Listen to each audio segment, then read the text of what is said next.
Hello. It's Skelly here. How was your year? Happy Halloween, by the way, everyone. How was your year? Mine was pretty quiet. Cemeteries usually are. Yeah. I most of the year I'm in a mausoleum, just kind of hanging out. But this time of year, Halloween, I get to come out, see you all fine folks, tell some nice stories, creepy stories. And then after Halloween, I can go back and take my nap. Yep. So, anyway, I better get to the story. So, today's story is based on a true event. Ooh, yeah. And the true event, so you're going to hear the word Cardiff Giant. Just remember that. I'm wearing my skin gloves. Okay, so the Cardiff Giant in 1869. Yeah, 1869. This 10-foot tall giant made out of gypsum was unearthed, and it became one of the biggest archaeological hoaxes known for a long time. And eventually it was put on display.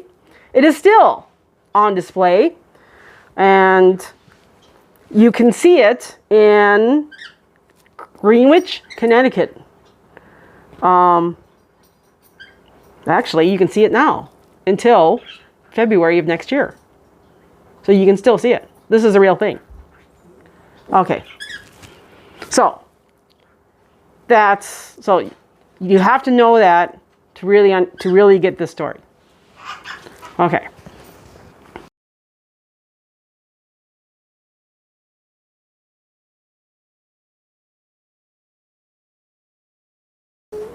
Okay, we are ready to go now. Okay. So this story was written by Mark Twain. You all know Mark Twain. You've read his work. Well, here's another one of his works. It's called A Ghost Story. I took a large room far up Broadway in a huge old building whose upper stories had been wholly unoccupied for years until I came. The place had long been given up to dust and cobwebs, to solitude and silence. I seemed groping among the tombs and invading the privacy of the dead. That first night, I climbed up to my quarters. For the first time in my life, a superstitious dread came over me.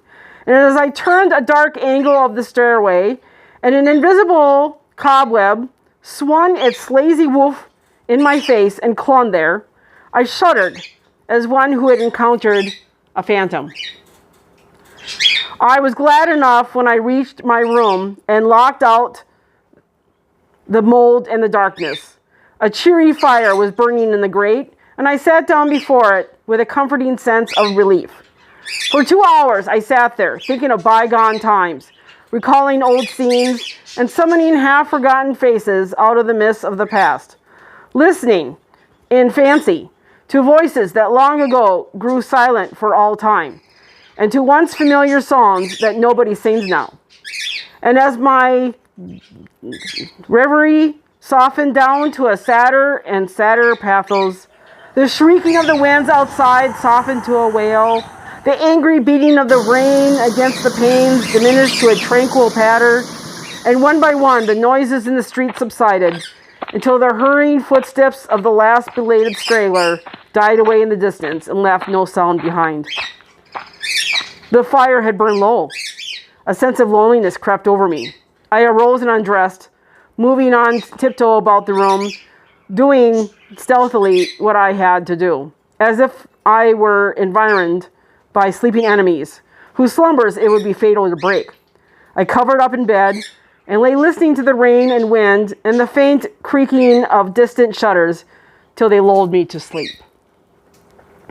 I slept profoundly, but how long I do not know. All at once, I found myself awake and filled with a shuddering expectancy. All was still, all but my own heart. I could hear it beat.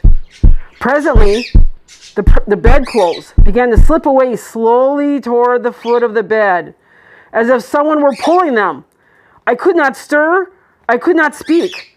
Still, the blankets slipped deliberately away till my breast was uncovered. Then, with a great effort, I seized them and drew them over my head. I waited, listened, waited. Once more, that steady pull began, and once more, I lay torpid, a century of dragging seconds till my breast was naked again. At last, I roused my energies and snatched the covers back to their place and held them with a strong grip. I waited. By and by, I felt a faint tug and took a fresh grip. The tug strengthened to a steady strain. It grew stronger and stronger. My hold parted, and for the third time, the blanket slid away. I groaned.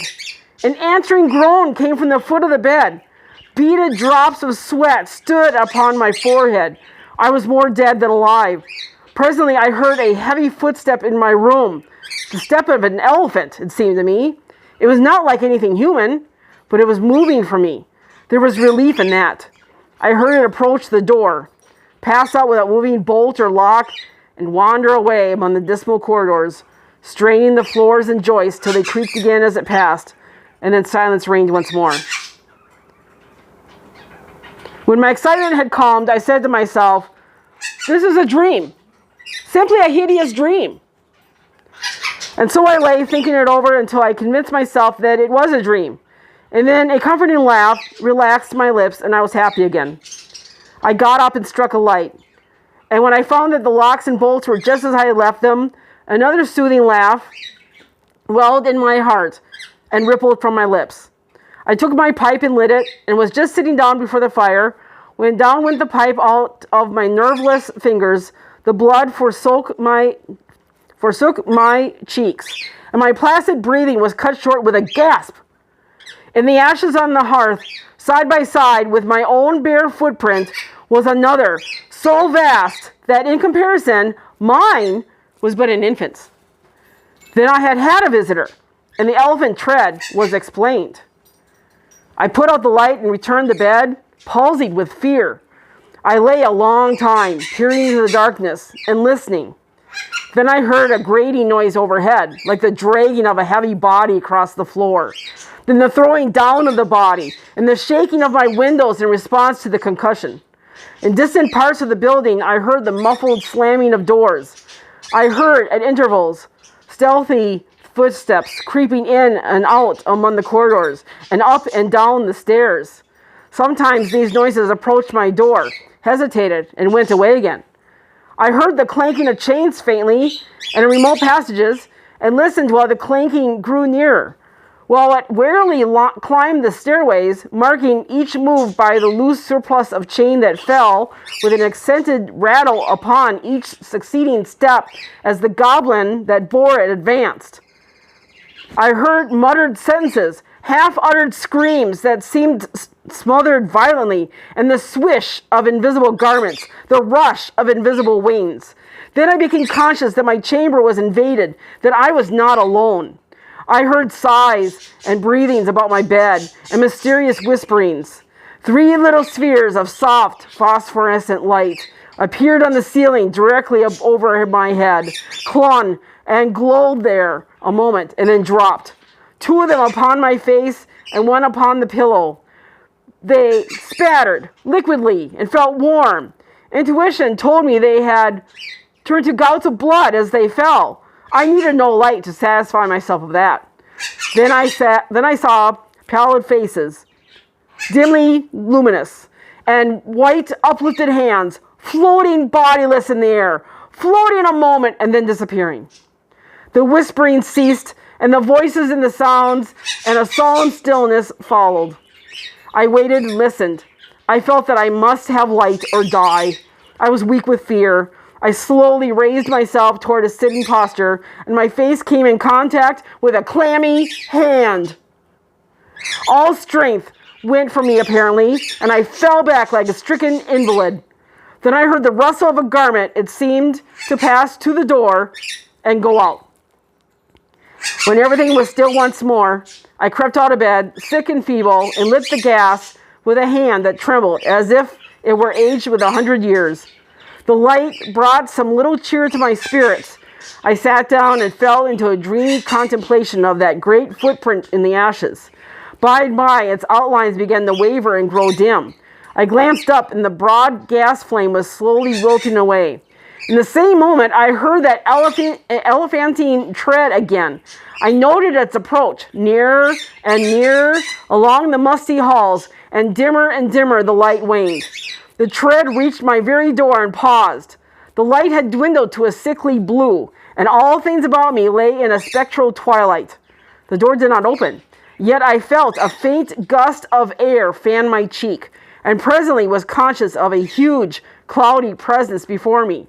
I watched it with fascinated eyes. A pale glow stole over the thing. Gradually, its cloudy folds took shape. An arm appeared, then legs, then a body, and last a great sad face looked out of the vapor. Stripped of its filmy housings, naked, muscular, and comely, the majestic Cardiff giant loomed above me. All my misery vanished, for a child might know that no harm could come with that benignant countenance. My cheerful spirits returned at once, and in sympathy with them, the gas flamed up brightly again. Never a lonely outcast was so glad to welcome company as I was to greet the friendly giant. I said, "Why, is it nobody but you? Do you know I have been scared to death the last 2 or 3 hours? I am most honestly glad to see you. I wish I had a chair. Here, don't try to sit down in that thing." But it was too late. He was in it before I could stop him, and down he went. I never saw a chair shivered so in my life. Stop, you ruined it! Too late again. There was another crash, and another chair was resolved into its original elements. Confound it! Haven't you got any judgment at all? Do you want to ruin all the furniture on this place? Here, you petrified fool. But it was no use. Before I could arrest him, he had sat down on the bed, and there was a melancholy ruin. Now, what sort of way is that to do? First, you come lumbering about the place, bringing a legion of vagabond goblins along with you to worry me to death, and then when I overlook an indelicacy of costume, which would not be tolerated anywhere by cultivated people, except in a respectable theater, and not even there, if the nudity were of your sex, you repay me by wrecking all the furniture you can find to sit down on. And why will you? You damage yourself as much as you do me. You have broken off the end of your spinal column and littered up the floor with chips of your hams till the place looks like a marble yard. You ought to be ashamed of yourself. You are big enough to know better. Well, I will not break any more furniture. But what am I to do? I have not had a chance to sit down for a century. And the tears came into his eyes. Poor devil, I said. I should not have been so harsh with you. And you are an orphan too, no doubt. But sit down on the floor here. Nothing else can stand your weight. Besides, we cannot be sociable with you away up there above me. I want you down where I can perch on this high counting house stool and gossip with you face to face. So he sat down on the floor and lit a pipe which I gave him, threw one of my red blankets over his shoulders, inverted my sitz bath on his head, helmet fashion, and made himself picturesque and comfortable. Then he crossed his ankles while I renewed the fire and exposed the flat honeycomb bottoms of his prodigious feet to the grateful warmth. What is the matter with the bottom of your feet and the back of your legs that they are gouged up so? Infernal chilblains. I caught them clear up to the back of my head, roosting out there under Newell's farm. But I love the place. I love it as one loves his old home. There is no peace for me like the peace I feel when I am there. We talked along for half an hour, and then I noticed that he looked tired and spoke of it. Tired? He said. Well, I should think so. And now I will tell you all about it, since you have treated me so well. I am the spirit of the petrified man that lies across the street there in the museum. I am the ghost of the Cardiff giant. I can have no rest, no peace, till they've given that poor body burial again. Now, what was the most natural thing for me to do? To make men satisfy this wish? Terrify them into it. Haunt the place where the body lay. So I haunted the museum night after night. I even got other spirits to help me. But it did no good, for nobody ever came to the museum at midnight. Then it occurred to me to come over the way and haunt this place a little. I felt that if I ever got a hearing, I must succeed, for I had the most efficient company that tradition could furnish. Night after night, we have shivered around through these mildewed halls, dragging chains, groaning, whispering, tramping up and down stairs, till, to tell you the truth, I am almost worn out. But when I saw a light in your room tonight, I roused my energies again, and went at it with a deal of the old freshness. But I am tired out, entirely tired out. Give me, I beseech you, give me some hope. I lit off my perch in a burst of excitement and exclaimed, "This transcends everything! Everything that ever did occur! Why, you poor blundering old fossil, you have had all your trouble for nothing. You have been haunting a plaster cast of yourself. The real Cardiff giant is in Albany." A fact. The original fraud was ingeniously and fraudfully duplicated and exhibited in New York as the only genuine Cardiff giant, to the unspeakable disgust of the owners of the real Colossus, at the very same time that the latter was drawing crowds at a museum in Albany. Confound it! Don't you know your own remains? I never saw such an eloquent look of shame, of pitiable humiliation overspread a countenance before. The petrified man rose slowly to his feet and said, "Honestly, is that true?" "As true as I'm sitting here." He took the pipe from his mouth and laid it on the mantel, then stood irresolute a moment, unconsciously from old habit, thrusting his hands where his pantaloons' pockets should have been, and meditatively dropping his chin on his breast, and finally said, "Well, I never felt so absurd before. The petrified man has sold everybody else. Now the mean fraud has ended by selling its own ghost. My son, if there is any charity left in your heart for a poor, friendless phantom like me, don't let this get out. Think how you would feel if you had made such a fool of yourself." I heard his stately tramp die away, step by step down the stairs and out into the deserted street, and felt sorry that he was gone, poor fellow, and sorrier still that he had carried off my red blanket and my bathtub. So what do you think? You like that story? I thought it was kind of funny. Kind of scary in the middle, beginning in the middle, and then it got funny. I like that. It's a good story.